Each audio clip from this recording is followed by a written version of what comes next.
Kuki khulai paibisinggi mathakta military crackdown sathabiyu haina miyamna launari seiraksida security force na Thaubal district ki manungsana leiba hairok asoba search operation ma sathabawkre hari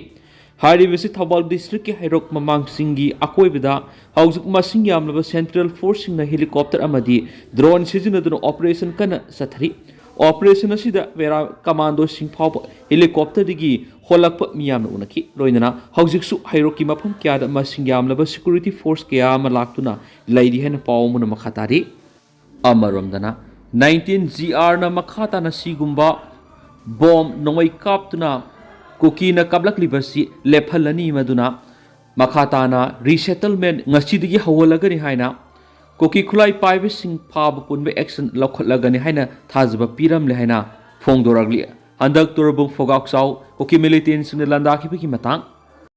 KZC gi mathakta miyeng sangbi na bu wakatkhri turbung da nongmay amasum bom kapsilakhiba miyam da kian khangan bigi thabak satakhiba du Kuki jo council gi lusing mana asumbani haina phongdorakpa amuk hana irang tholakpa amasum buffer zone gi matang da claim tawrakliba sigi matang da miyeng sangnaba amasum sengdoknaba kokomina Manipur gi Director General of Police DGP da wakatkhri kokomi gi convener khuraijam athobuna khuyek pi duna Manipur Police ki Director General of Police ta ikhiba sirol aman hai hawkiba December 13 ki numidang pung 9 ga makhairam taba matamda Kuki military singnaba singna turbung area da nongmai leptana kapsilakpa masum bom kapsilakpi gi thaudok sathaduna miyam da akitu jungba pholi miyam gi punchi amasum lanthum da hakthengna ki halle amasum madu hana na sem saraga miyam na mi paina na basatharakpa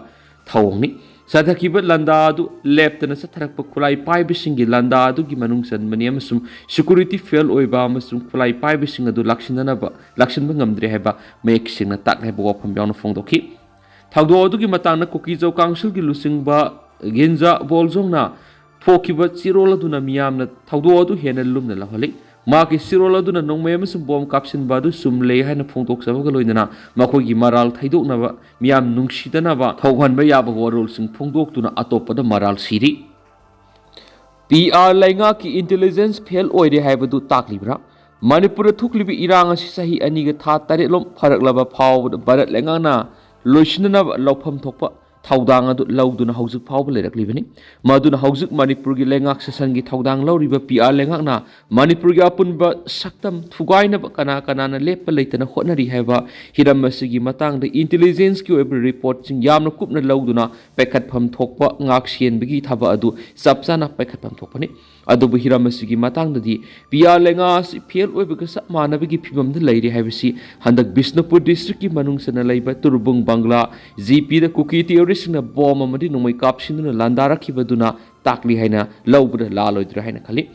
Manipur gi law and order miyangi punsi amadi lanthum ngak sienabagi thaudang launabagi damakta state security force matik sana leiri masigi mathakta makhoi gi mating pangnabagi damakta central security force kaya amasum Manipur gi singa masum tamda deploy tawdun leiri bani adubo miyam ngak sienanaba leiriba security force ngasina pangthokpham thokpa makhoi gi mathaudang adu sapchana pangthoklibra haibisigi matangdadi PR lenga na yengsindana leibaga sa manare habi hai Manipur thukliba irang asi lusinabani haiduna lepa leitana security force na Manipur gi tuan mafamda combing operation singba nongma kangdana sathaduna lakli loinana aina thingrab lalhauba kaya amadi khusukulai kaya amasu leptana phagalakli adubu Manipur gi singi mafam kya da Kuki terrorist na khutlingdun leiba mafam singdari combing operation singba sathaduna khusukulai amadi Kuki terrorist sing phagatpegi thabakti zero da haujik leiri Masimak PR lenga ke asauba asuiba mani singi lamdana free thaduna thamlaga tampaki lam khakta da security force na masagi mathau khangna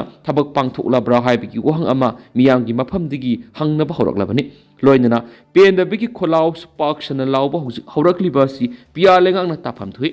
Manipur gi singi lamda khutlingduna Manipur thugaina ba honariba Kuki terrorist kadai da leiri makoina Manipur thugaina ba kari karamba thaudang sing pakhali makoina sesinari ba afaba makal gi khulai sing si kanana supply tawbono makoi gi tungda kanana leplibe gi haibisi gi matang dadi intelligence ki oiba paw mat lobungamdana free thadoktuna thambagom tawba sidi PR lenga ki asauba asoiba mani haida bangamloi Manipur police ki oina sunga si phawbada makoina insurgency gi ihau thengnana bo honabada loinana lamda masigi law and order miyamgi punsi amadi ngak sienbigi lamda lawrakliba thodang asi aduki matik singthaningai oiribani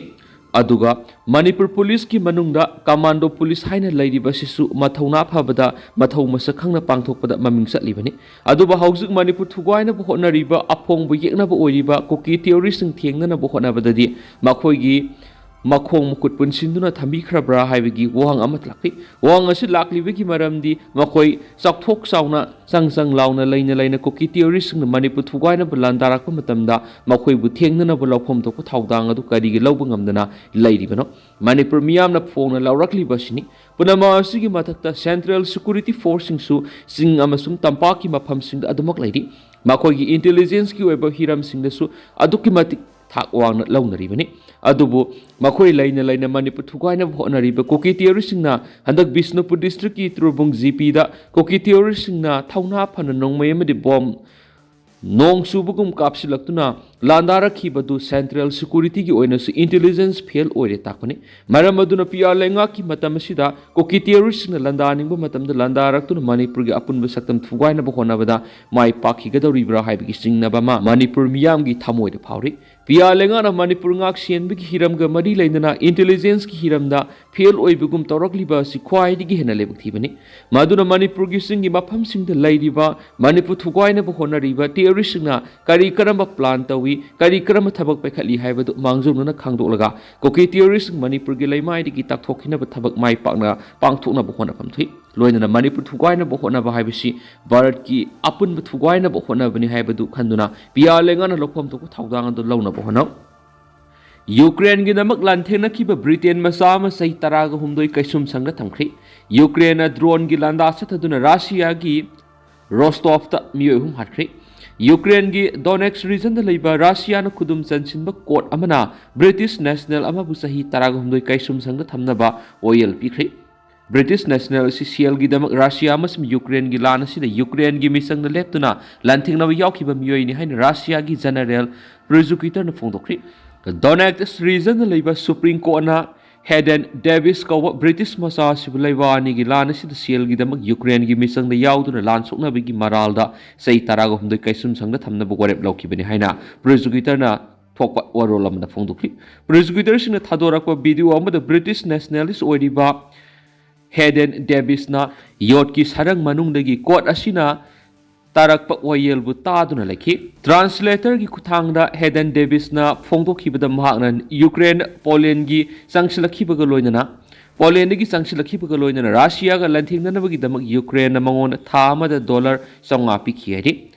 prosecutor thamlakhibu warolamada Hayden Davis mamang saidi Ukraine na lakhibani Russia gi lanmi singi mayokta lan sokna dringai da mahak Ukraine lan gi training tawkiyari amaramda Ukraine amasum Russia gi marakta US President Donald Trump na maru ipa thaudang lawduna laiba ani gi lana solution na bokhona ringi serakta Russia gi Rostov ta Ukraine drone sijinuduna landa satakhibada mi hum phatkhredi European Union gi lusingba singna Kiev ta lan gi senthang sing pinabigi khanaringai sida Ukraine drone sijinuduna Russia gi mi hum phatkibasina Russia de hena khosauna bama pokhalheri